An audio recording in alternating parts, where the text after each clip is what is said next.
ಕೋಟೆಗಂಗೂರಿನ ಅಜ್ಜಪ್ಪ ಸ್ವಾಮಿ ದೇವಸ್ಥಾನದ ಹುಂಡಿಗೆ ಕದಿಮರು ಕನ್ನ ಹಾಕಿದ್ದಾರೆ.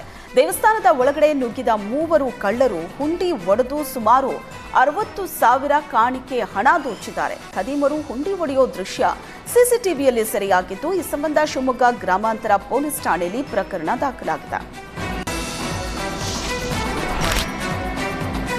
ರಾಜ್ಯದಲ್ಲಿ ಡ್ರಗ್ಸ್ ದಂಧೆ ವ್ಯಾಪಕವಾಗಿದ್ದು, ಇದು ಯುವಕರ ಭವಿಷ್ಯ ಹಾಗೂ ಸಮಾಜಕ್ಕೆ ಮಾರಕವಾಗ್ತಿದೆ ಅಂತ ಪರಿಷತ್ ಸದಸ್ಯ ಸಿಟಿ ರವಿ ಆತಂಕ ವ್ಯಕ್ತಪಡಿಸಿದ್ದಾರೆ. ಡ್ರಗ್ಸ್ ದಂಧೆ ಯುವಕರನ್ನ ನಾಶ ಮಾಡುವಷ್ಟೇ ಅಲ್ಲದೆ ಅಪರಾಧ, ಕೊಲೆ, ಸುಲಿಗೆ, ಭಯೋತ್ಪಾದನೆ ಮತ್ತು ಲವ್ ಜಿಹಾದ್ ಪ್ರವೃತ್ತಿಗೆ ಎಡೆ ಮಾಡಿಕೊಡ್ತಿದೆ. ಇದನ್ನ ನಿಗ್ರಹಿಸುವ ಬದಲು ಕೆಲವು ರಾಜಕೀಯ ನಾಯಕರು, ಆಪ್ತರು ಇದರಲ್ಲಿ ತೊಡಗಿರೋದು ದುರದೃಷ್ಟಕರ ಅಂತ ಹೇಳಿದ್ದಾರೆ.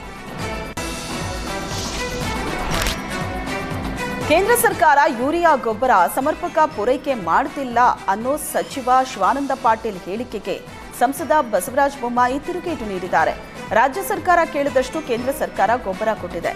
ಕಳೆದ ಬಾರಿಗಿಂತ ಹೆಚ್ಚಿನ ಪ್ರಮಾಣದಲ್ಲಿ ರಾಜ್ಯಕ್ಕೆ ಕೇಂದ್ರ ಗೊಬ್ಬರ ಪೂರೈಕೆ ಮಾಡಿದೆ. ರಾಜ್ಯ ಗೊಬ್ಬರ ಕೇಳಿದ್ರೆ ಕೇಂದ್ರ ಸರ್ಕಾರ ಕೊಡುತ್ತೆ ಅಂತ ತಿಳಿಸಿದರು. ಹೊಸಪೇಟೆಯ ತಾಯಿ ಮಕ್ಕಳು ಆಸ್ಪತ್ರೆಯಲ್ಲಿ ಕರೆಂಟ್ ಇಲ್ಲದೆ ಪರದಾಡಿದ್ದಾರೆ. ರೋಗಿಗಳು ಪರದಾಟ ನಡೆಸುವಂತಹ ಪರಿಸ್ಥಿತಿಯಲ್ಲಿ ನಿರ್ಮಾಣವಾಗಿದೆ. ರಾತ್ರಿ ವೇಳೆ ಕರೆಂಟ್ ಇಲ್ಲ, ಜನರೇಟರ್ ಕೂಡ ಆಫ್ ಆಗಿದ್ದು, ಮೊಬೈಲ್ ಲೈಟ್ನಲ್ಲೇ ರೋಗಿಗಳು, ಸಂಬಂಧಿಕರು ಓಡಾಟ ನಡೆಸುವಂತಾಗಿದೆ. ನಿನ್ನೆ ಬೆಳಿಗ್ಗೆಯಿಂದ ನಗರದಲ್ಲಿ ಕರೆಂಟ್ ಇರಲಿಲ್ಲ. ರಾತ್ರಿ ವೇಳೆ ಜನರೇಟರ್ ಕೂಡ ಬಂದ್ ಆಗಿದೆ. ಆಸ್ಪತ್ರೆಯಲ್ಲಿ ಹಸುಗೂಸುಗಳು ಮತ್ತು ಬಾಣಂತಿಯರು ಪರದಾಡಿದ್ದಾರೆ. ಶ್ರೀರಂಗಪಟ್ಟಣ ವಿಧಾನಸಭಾ ಕ್ಷೇತ್ರದ ಅಧಿಕಾರಿಗಳಿಗೆ ಸೇಫ್ ಇಲ್ವಾ ಅನ್ನೋ ಅನುಮಾನ ಮೂಡತೊಡಗಿದೆ. ಕಾಂಗ್ರೆಸ್ ಶಾಸಕರ ಬಳಿಕ ಈಗ ಶಾಸಕರ ಬೆಂಬಲಿಗನೂ ಗೂಂಡಾಗಿರಿ ತೋರಿದ್ದಾನೆ. ಶಾಸಕ ರಮೇಶ್ ಬಂಡಿಸಿದ್ದೇಗೌಡ ಬೆಂಬಲಿಗ ವೈರಮುಡಿ ಗ್ರಾಮ ಪಂಚಾಯಿತಿಗೆ ತೆರಳಿ ಪಿಡಿಒಗೆ ಧಮಕಿ ಹಾಕಿರೋ ಆರೋಪ ಕೇಳಿಬಂದಿದೆ. ಮಂಡ್ಯ ಜಿಲ್ಲೆ ಶ್ರೀರಂಗಪಟ್ಟಣ ತಾಲೂಕಿನ ಕೆಆರ್ಎಸ್ ಗ್ರಾಮದಲ್ಲಿ ವೈರಮುಡಿ ಖಾತೆ ಮಾಡಿಕೊಡೋ ವಿಚಾರದಲ್ಲಿ ಪಿಡಿಒ ವಿರುದ್ಧ ವಾಗ್ದಾಳಿ ನಡೆಸಿದ್ದು, ಖಾತೆ ಮಾಡಿಕೊಟ್ಟಿಲ್ಲ ಅಂತ ಪಿಡಿಒಗೆ ಬಾಯಿಗೆ ಬಂದಂತೆ ಆವಾಜ್ ಹಾಕಿದ್ದು ಅಲ್ಲದೆ ಪಿಡಿಒ ಶೋಭಾರಾಣಿ ಕಾರನ್ನ ಅಡ್ಡ ಹಾಕಿ ಧಿಮಾಕು ತೋರಿದ್ದಾನೆ. ಈ ಬಗ್ಗೆ ದೂರು ಕೊಟ್ಟರೂ ಸಹ ಪೊಲೀಸರು ಎಫ್ಐಆರ್ ದಾಖಲಿಸಿಲ್ವಂತೆ. ಬಿಜೆಪಿ ಮಾಜಿ ಸಂಸದ ಮುನಿಸ್ವಾಮಿ ರಾಜ್ಯ ಸರ್ಕಾರದ ವಿರುದ್ಧ ವಾಗ್ದಾಳಿ ನಡೆಸಿದ್ದಾರೆ.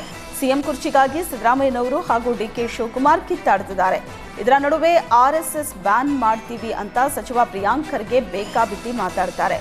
ಗಂಡು ಮಕ್ಕಳಿಗೆ ಹೆಣ್ಣು ಮಕ್ಕಳ ರೀತಿ ಸೀರೆ ಉಡಿಸಿ ನರೇಗಾದಲ್ಲಿ ಲೂಟಿ ಮಾಡುತ್ತಿದ್ದಾರೆ. ಗಂಡಸರಿಗೆ ಬುರ್ಕಾ ಹಾಕಿಸಿ ಲೂಟಿ ಮಾಡಿರೋ ನಾಯಕ ಪ್ರಿಯಾಂಕ್ ಖರ್ಗೆ ಮಹಾರಾಷ್ಟ್ರದಲ್ಲಿ ಅವರ ಆಪ್ತ ಡ್ರಗ್ಸ್ ಕೇಸ್ನಲ್ಲಿ ಸಿಕ್ಕಿದ್ದಾರೆ. ಕಾಂಗ್ರೆಸ್ನ ಹಲವರು ಡ್ರಗ್ಸ್ ಕೇಸ್ನಲ್ಲಿ ಸಿಕ್ಕಾಕೊಂಡಿದ್ದಾರೆ. ದೇಶದ ಪ್ರಜೆಗಳಿಗೆ ಸರ್ವರಿಗೂ ಸಮಪಾಲು ಸಿಗಬೇಕು ಅಂತ ಬಿಜೆಪಿ ಹೋರಾಟ ಮಾಡುತ್ತಿದೆ. ಆದರೆ ಕಾಂಗ್ರೆಸ್ನವರು ಮತಕ್ಕಾಗಿ ಅಕ್ರಮವಾಗಿ ಐಡಿ ಕಾರ್ಡ್ ಮಾಡಿಸಿದ್ದಾರೆ ಅಂತ ಆಕ್ರೋಶ ಹೊರಹಾಕಿದರು.